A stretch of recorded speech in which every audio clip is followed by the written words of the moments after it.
I am Ivana Damjanovic, and with my colleague Nicola de Sadelaire, we will delve into the links between trade and sustainable development and provide different perspectives on the European Union's trade and sustainability agenda.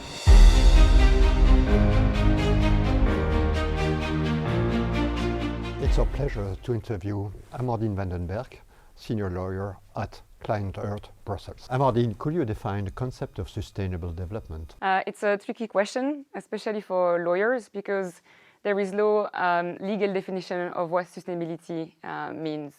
So it takes us a little bit out of our comfort zone. There are, although, a few specific contexts where sustainability is defined. If you take, for example, the EU common fisheries policies, that's where you have sustainable fishing. That is a concept that means when you achieve a maximum sustainable yield. There is a scientific basis for calculating that, and on that basis, the EU is meant to adopt catch limits. You have other instances under EU law and EU legislation where you can have this term being defined. But usually when you meet this term, sustainability or sustainable, it's in contexts where there is no legal frameworks. So the basic example is when you buy a product, a cleaning product, for example, in a plastic bottle, where you have the term sustainable written on it. It's hard to know what it means because there is no proper legal framework or legal definition of what it means. But there is, for example, a legal definition of what sustainable development is. It's defined by Article 37 of the Charter of Fundamental Rights. But unfortunately, the Court of Justice has not yet elaborated much on what it means. And so we hope that in the future, there will be much more elaboration of its meaning.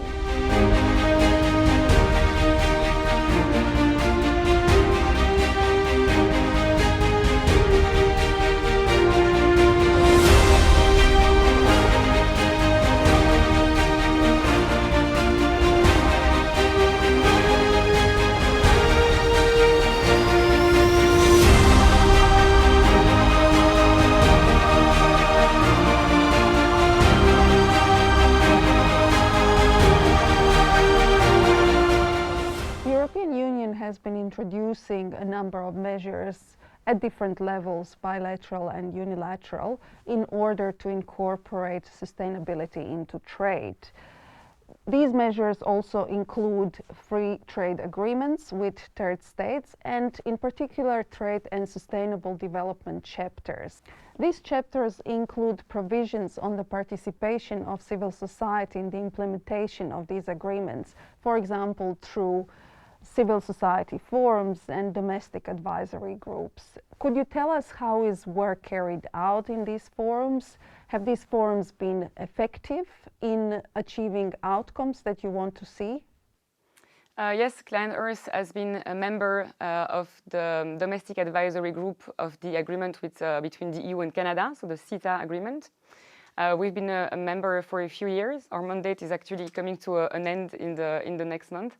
So these groups, they are composed of different stakeholders, so including businesses, labor, environmental and human rights NGOs, but also consumers, consumer representative association, and they are formed and created for the implementation of this agreement.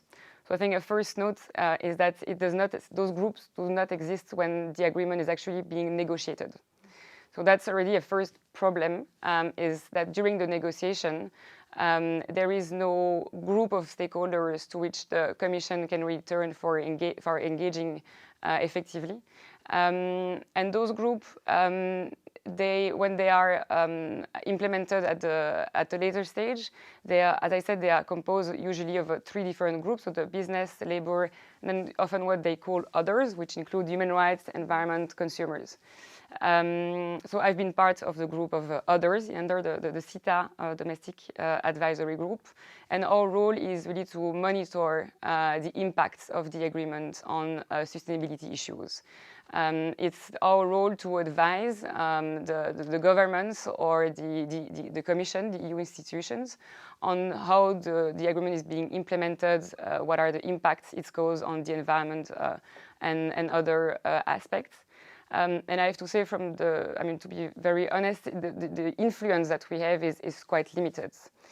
It's rather a forum where we exchange views and we share our opinions and concerns, but we don't really have any powers in the decision-making process. So that's already something. And then I would say two other problems is often the way they are. It's highly dependent on the third partner of the EU, so the trading partner, because in certain countries, those groups, when they are formed, they are not always very independent from the government. And it also depends very much on the partner country when they establish them, because sometimes they are not also representing really the diversity of civil society. So that's another issue that we face. Then the way we function, we meet usually twice a year among our domestic advisory group, so the EU one, and then we meet once a year in a joint meeting where we meet our counterparts. And again, that's the opportunity to exchange on the concerns or issues that we see arising on the ground. And we have the opportunity to adopt joint statements. The problem is that often those joint statements you need to have the views of everyone. So they tend to be very consensus based. So they are not always the more critical statements, because you have to agree with the labor side and the business side. And because the business has often more space also, it's much more business oriented, I would say, than other issues.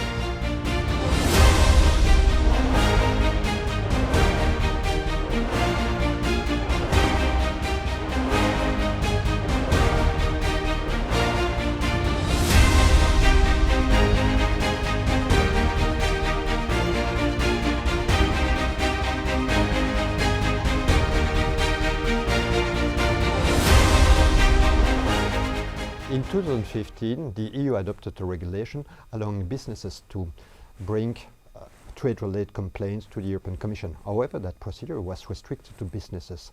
In 2020, the EU adopted the institution of Chief Trade Enforcement Officer. According to this new procedure, a number of stakeholders can bring complaints regarding breaches of sustainable development chapters to the European Commission. From an NGO point of view, is this new procedure of interest? Are NGOs taking advantage of that procedure? So the introduction of the Chief Trade Enforcement Officer, along with a single entry point for complaints, is something civil society, especially human rights and environmental organizations, they've been really advocating for a very long time, because that was necessary to redress the balance and also put trade and sustainability issues on equal footing. So that's something we very much welcome, because it provides for more procedural guarantees and timelines. So when you file a complaint, you know that your complaint will be dealt with and in a timely manner by the European Commission. Unfortunately, there is not yet any complaint from the environmental side. There has been, I think, one complaint that was filed, but on labor issues. And from the environmental side, it's a bit more different, because also the commitments in those chapters on the trade and sustainable development chapters are quite vague.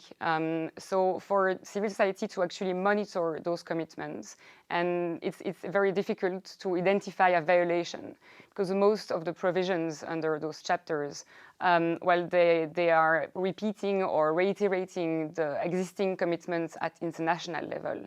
But they do not provide for specific measures for the parties to implement those agreements.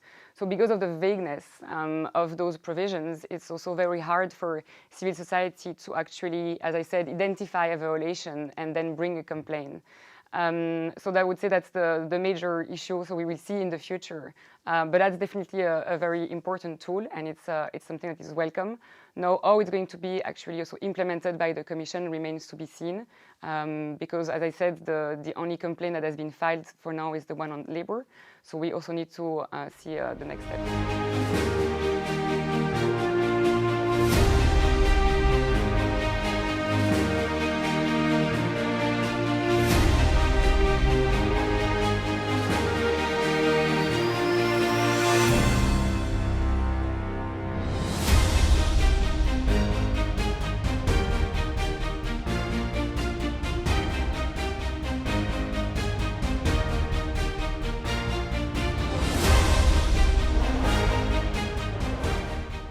trade and sustainable chapters now include a number of novelties, including the possibility to introduce trade sanctions for breaches of obligations. What are your views on these novelties? Do you think they will be more effective than the earlier mechanism? Yeah, I think the introduction of a sanction is again a very great improvement. That's also something that civil society has been demanding for a long time, for the Commission to shift to a more sanction-based approach. So I think it really sends an important signal. And it will also likely increase the attention and the political will to effectively implement those chapters and the specific commitments that are in those chapters. But the problem is that for now, the possibility of sanction, it's only in case of serious violation of core provision of the trade and sustainable chapters. And that refers to the ILO and to the Paris Agreement. It still remains to be seen what and how the Commission will consider serious violations of those provisions.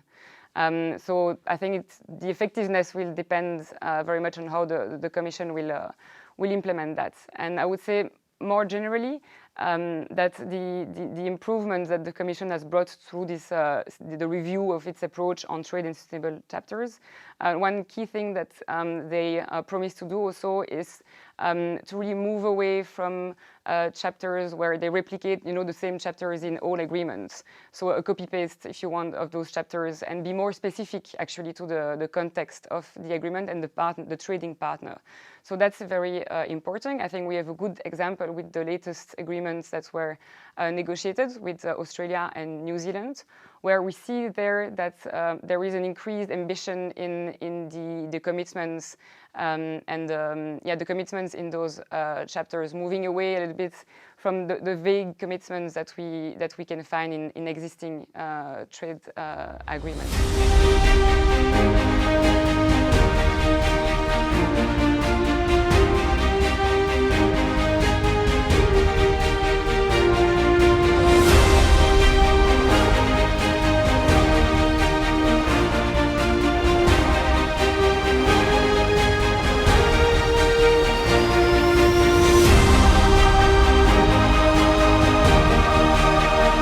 As a matter of law, these bilateral agreements are part of international public law. Needless to say that they must be complemented by private law mechanisms. Indeed, such as corporate social responsibility and due diligence requirements, and the EU has been strengthening those mechanisms too. It occurs to me, Amandine, that the NGOs have been favoring the adoptions of due diligence legislation that places obligations upon thousands of companies to assess whether the value chains do not impact upon human rights on the one hand and environmental obligations on the other hand. From an NGO perspective, what's the added value of this legislation? It's of great added value. We really see this legislation, due diligence legislation in general, as a really important game changer to ensure that corporate behavior is more responsible and that they do identify and address any adverse impacts on human rights and the environment across the entire value chain. So there is a big potential for this legislation.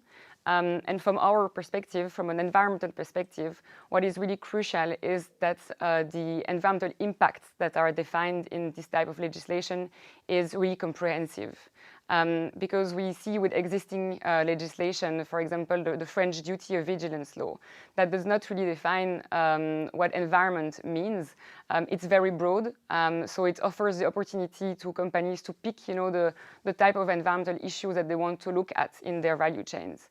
At the same time, if it's too narrow, if the definition of environmental impact is too narrow, then you risk leaving a number of impacts of companies. And it's very important so that the definition of what is an adverse environmental impact is comprehensive enough to reflect actually the business footprint on the environment.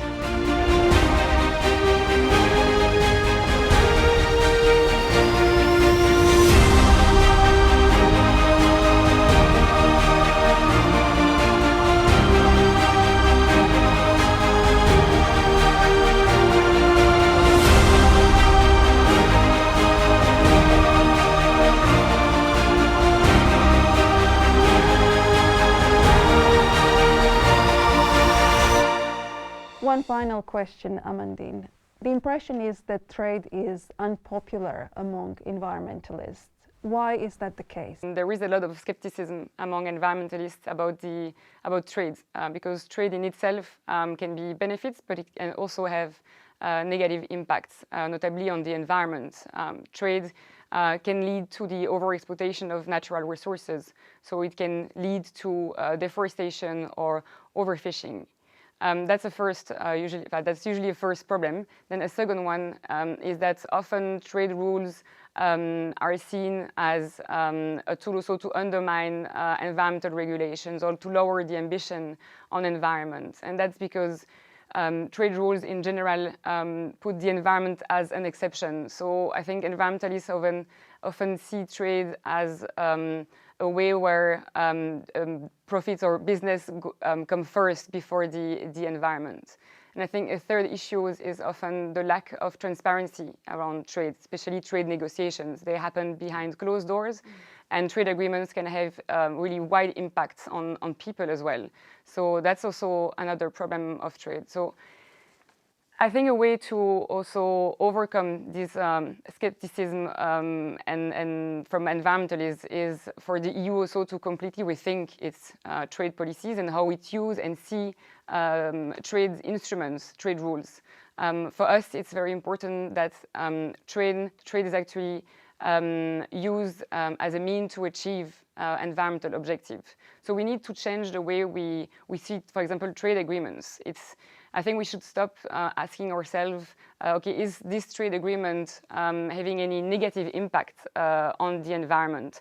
The question should be more like how a trade agreement can actually support and help achieving environmental objectives.